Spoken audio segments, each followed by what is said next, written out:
not a pilot, can't deny it. There's some days I feel idiotic, just a product of a system where you're lucky just to make a dollar. That ain't gonna stop me cause my grind's contagious. I'll do what Selamat pagi, yang saya hormati Ibu Eka Fadila, selaku dosen pengampu mata kuliah Sistem Keuangan.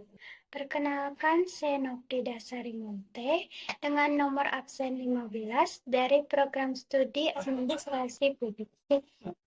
Dalam video kali ini, saya akan membahas terkait pembelanjaan pemerintahan, mulai dari definisi dari pembelanjaan pemerintahan, jenis-jenis pembelanjaan pemerintahan, sumber pendapatan pemerintahan atau negara, dan APBN atau anggaran penerimaan dan belanja negara yang meliputi komponen dan juga fungsi dari APBN tersebut.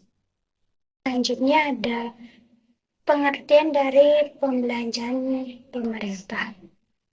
Seperti yang kita ketahui, pembelanjaan pemerintah merupakan proses penggunaan dana yang diperoleh pemerintah untuk keperluan.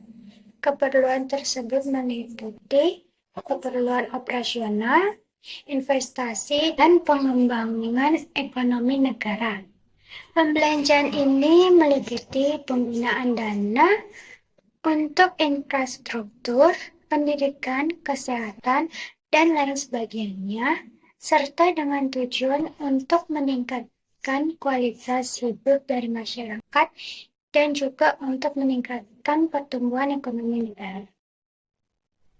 Baik, selanjutnya pembelanjaan pemerintah dibagi menjadi dua, yaitu pembelanjaan pemerintah pusat yang berfokus pada pengembangan nasional dan juga pembelanjaan pemerintahan daerah yang berfokus pada pengembangan daerah.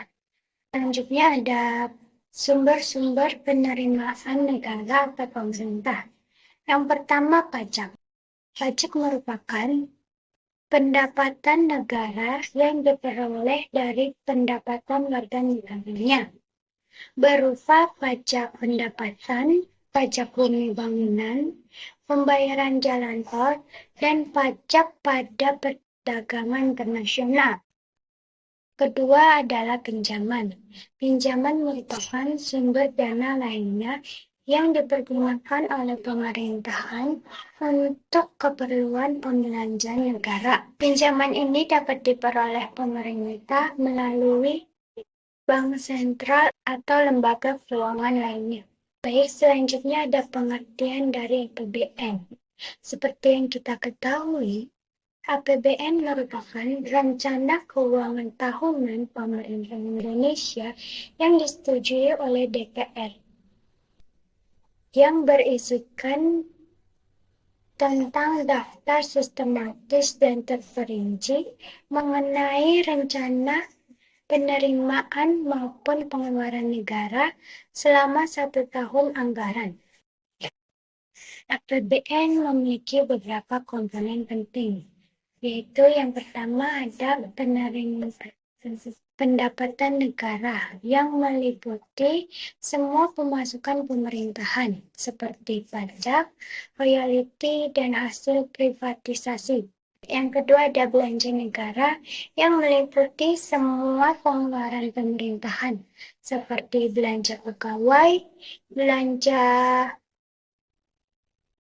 operasional, dan juga belanja pembangunan. Yang ketiga ada defisit atau surplus, yaitu perbedaan antara pendapatan dan belanja negara. Yang keempat ada pinjaman luar negeri, yaitu pemerintah dapat meminjam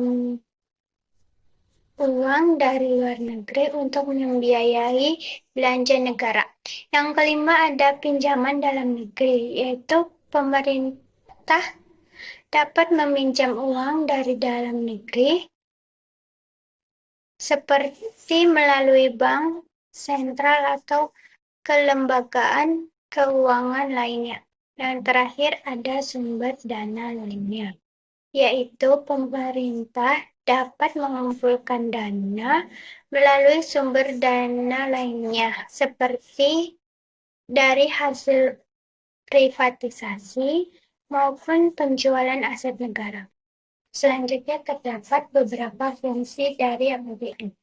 Yang pertama, fungsi alokasi, yaitu mengarahkan anggaran negara untuk mengurangi penggunaan dan juga pemborosan sumber daya, serta meningkatkan efisiensi dan juga produktivitas. Yang kedua ada fungsi stabilisasi, yaitu sebagai alat untuk menjaga stabilitas perekonomian dan juga untuk mengatasi tantangan yang mengancam stabilitas negara. Fungsi yang ketiga adalah fungsi perencanaan, yaitu melibatkan penyusunan rancangan pendapatan dan belanja negara yang berisikan belanja tahunan bagi negara. Yang keempat adalah fungsi otorisasi, yaitu memberikan wewenang kepada pemerintahan untuk mengatur pendapatan dan pengeluaran negara. Yang terakhir ada fungsi pengawasan, yaitu berfokus pada memberikan penilaian terhadap kebijakan-kebijakan yang ditetapkan oleh pemerintah. Demikian pemaparan materi yang dapat saya berikan. Terima kasih.